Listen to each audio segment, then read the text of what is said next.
Okay, guys, so remember I was saying to you, you get 9 classes of dangerous goods.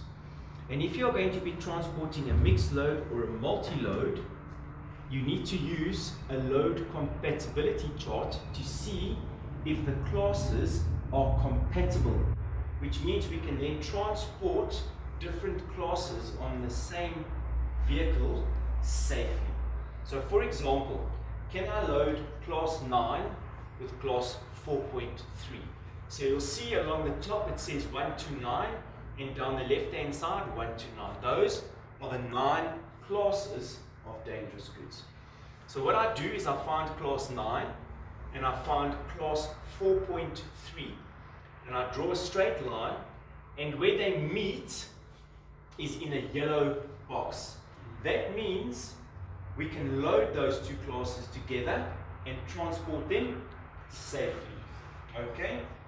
If I want to transport class 6.2 and class 7, so I come along and I come down, I now see that it's red. And what does that mean, guys? You cannot load those two classes together safely. So you cannot load 6.2 and 7. Now, if I load class 5.2 and 4.3, 5.2, 4.3, we come down, it meets here. So now it's a little bit different. It's a yellow box, but it has an A inside. So yellow means we can load it together, but the A now says it must be at least 1 meter apart on the same vehicle.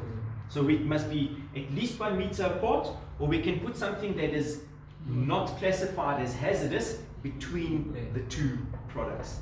So guys, this is the load compatibility chart, telling us whether we can transport different classes together on the same vehicle safely. All understand, guys? Good stuff.